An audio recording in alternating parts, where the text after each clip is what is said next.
Majelis bahasa kita anak nongkrong, nongkrong. Itikaf, nongkrong. Karena arti itikaf itu berdiam diri, menetap, nongkrong. Penjelasan dulu ya. Bisa salah paham.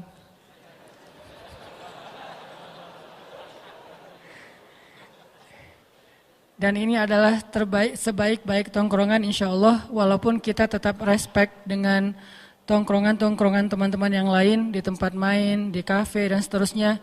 Karena kita punya prinsip no judgment, kita nggak berani menjudge orang lain. Walaupun kita melihat secara zahir mungkin yang dia lakukan itu adalah sesuatu yang biasa aja. Tapi siapa tahu ada hal yang kita nggak tahu ternyata dia bernilai pahala di sisi Allah. Kayak misalnya ada orang yang kalau kita lewat selintas, orang lagi nongkrong nih, kita lewat selintas, kedengaran dia lagi ngobrol tentang masalah apa kabar Ronaldo di Juventus misalnya. Jadi cuma ngobrolin masalah bola doang. Apa hukum bicara tentang bola? Mubah kan? Karena al-aslu fil asya ibahah. Awal atau segala sesuatu itu pada dasarnya boleh kecuali ada larangan yang menghalanginya. Kalau dalam ibadah semuanya tidak boleh kecuali ada perintah yang memerintahkannya. Jadi ngobrol masalah bola boleh, ngobrol masalah kuliner boleh, ngobrol masalah kosmetik boleh, ngobrol masalah olahraga apapun, main komunitas, boleh-boleh aja, karena semuanya mubah. Tapi yang boleh ini, yang tadinya nggak berpahala atau juga nggak dosa, karena statusnya mubah, nggak berpahala, nggak berdosa, kita nggak tahu. Kadang-kadang sesuatu yang mubah, yang tadinya nggak berpahala, karena beberapa hal ternyata dia bernilai mustahab, disukai dan berpahala. Apa alasannya Ustadz? Dari yang mubah bisa jadi berpahala. Salah satunya adalah misalnya kita lagi ngajak teman kita buat sama-sama belajar agama, sama-sama belajar hijrah. Kita nggak boleh nunggu dia hanya di masjid, karena kalau udah di masjid nggak perlu diajak lagi kan. Kita yang harus ngedatengin dia, kita harus dekat sama dia, kita harus jalan dulu sama dia selama apa yang kita lakuin itu tidak melanggar syariat. Kita jalan sama dia tapi kita nggak minum. Kita main sama dia tapi kita nggak ninggalin sholat.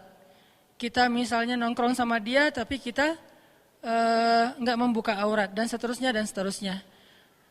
Kemudian pas lagi nongkrong kayak gitu, pelan-pelan kita ambil hatinya sampai akhirnya dia merasa nyaman karena dia tahu kita udah sering nongkrong di masjid.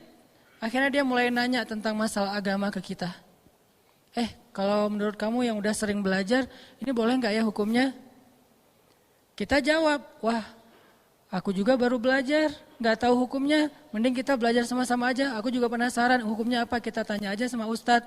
Kebenaran besok atau lusa atau nanti ada tuh taklim yang santai, yuk kita ikut bareng-bareng, soalnya aku nggak ada temen.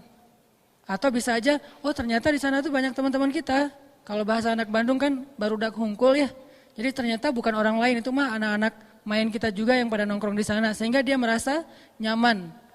Akhirnya tongkrongan yang tadi awalnya mubah menjadi mustahab, bahkan sesuatu yang ma'jur, yang berpahala di sisi Allah Subhanahu wa taala. Ini kenapa saya selalu mengkampen #NoJudgment. Enggak boleh menghakimi terlalu dini. Kemudian respect to other, kita coba untuk menghargai orang lain. Kalaupun kita melihat dia berbuat dosa sekalipun, kita nggak boleh langsung menghakimi dia ahli neraka. Kenapa? Karena bisa jadi hari ini kita lihat dia bikin dosa, mungkin nanti malam dia udah tobat. Tadi siang kita lihat nih dia bikin dosa, memangnya kita tahu malamnya dia bakal kayak gimana.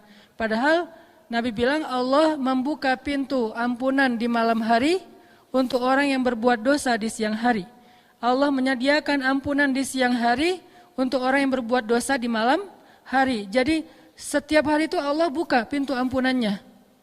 Walaupun sebetulnya 24 jam, tapi ini simbol bahwa Allah itu menunggu kita. Siang bikin dosa, Allah tunggu malam untuk taubat. Malam bikin dosa, Allah tunggu siang untuk taubat. Bisa jadi teman yang kita lihat siangnya bikin dosa, malamnya udah taubat. Terus kita yang berburuk sangka, menjudge, menghakimi dia, bisa jadi kita justru menanggung sebuah ucapan yang tidak terjadi pada dia atau tidak layak untuk dia, dan itu dikenal dengan fitnah atau bahasa lebih tepatnya lagi buhtan, kebohongan, atau juga dikenal dengan ghibah kalau itu benar. Jadi kita nggak bisa menjudge. Jadi tetap walaupun kita meyakini sesuai dengan hadis-hadis Nabi bahwa sebaik-baik tempat di muka bumi adalah masjid, tapi kita tidak membuat gap bahwa kalau kita udah berada di masjid berarti yang di luar masjid itu tidak sebaik-baik tempat. Berarti yang di kafe tidak sebaik-baik tempat. Berarti yang di tempat main tidak sebaik-baik tempat. Seolah-olah itu rugi, hina, tidak berpahala, dosa. Tidak selalu seperti itu. Selalu ada dawabit dalam Islam itu. Arti dawabit kondisional, pengecualian-pengecualian yang bahkan merubah hukum. Karena al-hukmu taduru ma'al illah wujudan wa adaman. Hukum itu tergantung alasannya. Adanya alasan, adanya hukum, tidak ada alasan, tidak ada hukum. Itu kaidah fikih. Persepsi fikih namanya. Ada hukum fikih, ada persepsi fikih. Persepsi fikih ini kalau di pesantren itu dikenal dengan istilah belajar usul fik. Kaidah-kaidah fikih. Dari usul fik, persepsi fikih, akhirnya lahirlah sebuah produk-produk fikih yang dikenal dengan hukum atau fatwa. Nah, fatwa, hukum tergantung illah. Illah itu alasan, illah itu penyebab, illah itu kondisi. Sehingga menjadikan sesuatu itu halal ataupun haram. Bahkan kadang sesuatu yang haram berubah statusnya menjadi boleh, bukan halal tapi boleh dalam kondisi tertentu. Kenapa? Karena ad-darurah tubihul mahzurah. Sesuatu yang darurat bahkan kadang membolehkan yang tidak boleh. Jadi yang haram menjadi mubah, bukan menjadi sunnah ya. Karena kalau sunnah kan harusnya banyak ya. Kayak misalnya yang haram tuh sebutlah daging ataupun hewan yang diharamkan dalam Islam. Terus kita kelaparan di padang pasir, kelaparan di hutan, buat teman-teman yang hiking mungkin nauzubillah terjebak karena gempa atau apa, akhirnya kehabisan makanan, harus makan apa yang mereka temuin, ketemu babi hutan. Udah berburu yang lain gak nemu, akhirnya cuman itu yang mereka dapat dan mereka dalam kondisi yang hampir mati. Akhirnya mereka potong tuh babi, mereka makan untuk hanya mengganjal perut mereka supaya gak lapar dan mati. Itu namanya boleh. Tapi kalau yang namanya sunnah, makan sebanyak-banyaknya. Makin banyak, makin berpahala. Jadi bukan sunnah hukumnya, tetap aja boleh doang dalam kondisi tertentu. Jadi kita lihat alasannya. Sama kayak misalnya gini teman-teman.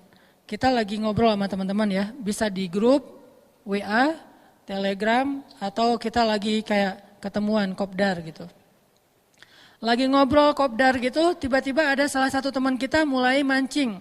Atau dia spontan keceplosan ngomongin aib temannya yang lain. Apa istilahnya? Gibah.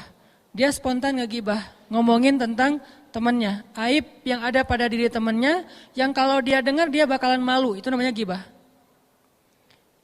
Dan terus kan tugas kita adalah unsur akhaka zaliman au mazlum. Tolonglah saudaramu yang zalim atau yang terzolimi. Menolong yang terzolimi maklum kata sahabat, tapi menolong yang menzolimi gimana ya Rasul? Hindarkan dia dari perbuatan zalim, perkataan zalim. Itu cara nolong orang yang zalim. Nah, ketika kita ngelihat ada teman kita ngobrolin teman yang lain tentang aib-aibnya, kan tugas kita adalah apa? Nolong dia kan? Bukan hanya bahasa, saya lebih coba untuk memakai istilah nolong dia daripada mencegah kemungkaran. Karena mencegah kemungkaran ini ada kondisi tertentu. Kita nolong dia, unsur akhaka, karena saudara kita sendiri. Zaliman au mazlum. Tolonglah saudaramu yang menzolimi atau yang terzolimi. Nah dia sekarang dalam status ngezolimin. Yaitu ngebicarain aib temannya. Terus gimana cara kita nolong? Cegah dia dari bicara aib orang lain kan ya? Cara mencegahnya gimana? Cara mencegahnya banyak, salah satunya dengan kita sampaikan, oh itu gibah gak boleh, Cuman kadang-kadang ada orang yang ketika di ngomongin kayak gitu sebetulnya dia udah tahu. Cuman enak aja kan ngomongin aib orang lain tuh kadang-kadang rasanya kayak renyah-renyah gurih gitu kan. Jadi kayak apa, yalah kayak kita makan cemilan apa yang kesukaan kita, ditambahin sambal, ditambahin kerupuk, ditambahin apa, kalau perlu masih kurang tambahin cengek potong gitu biar lebih enak gitu kan. Itu kayak makan mie instan banget kasih cengek. Itu ngomongin orang lain. Sehingga kayak enak gitu walaupun kita tahu ini enggak sehat loh, tapi makan juga kan. Ini enggak bagus loh, apalagi kalau perut kosong makan mie instan kasih cengek lagi. Kalau perlu tambahin, kayaknya kurang nih pecinnya, tambah 1 sendok lagi gitu kan ya. Kita tahu bahwa pecin itu enggak bagus buat kita. Bahwa mie instan ini kalau kebanyakan atau bahkan sedikit aja buat orang-orang tertentu enggak bagus.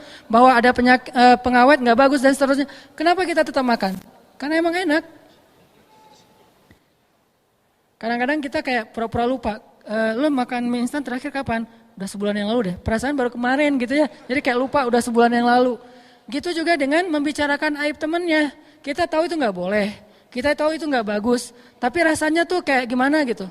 Rasanya kalau tongkrongan kita nggak ada obrolan tentang itu, kayak garing gitu. Kayak hambar. Sehingga kita tambahin ucapan-ucapan, obrolan-obrolan tentang aib orang lain. Dan itu bikin suasana renyah. Jadi kayak nyambung, kayak tektokan gitu antara kita sama teman segeng. Nah, gimana caranya? Kadang-kadang kita sebutin ayat juga dia udah tahu ayatnya. Lo mau ngomong surat Al-Hujurat kan? Oh iya, gue udah hafal. Terus ngomongin hadis dia udah sering dengar nasihat. Caranya kadang, walaupun ayat dan hadis itu pastinya udah paling ideal lah ya. Tapi ada kondisi kadang yang paling efektif, justru kita ganti topik yang lain. Topik apa? Topik yang dia suka. Kadang dia sukanya tentang masalah olahraga, kadang dia sukanya masalah main, kadang dia sukanya masalah kuliner, kadang dia sukanya masalah entertain atau apapun lah ya. Selama itu tidak melanggar syariat, justru sesuatu obrolan yang tadinya hukumnya mubah doang, nggak berpahala, nggak dosa, tapi dengan konteks pengen mengalihkan orang dari gibah, malah menjadi sesuatu yang berpahala.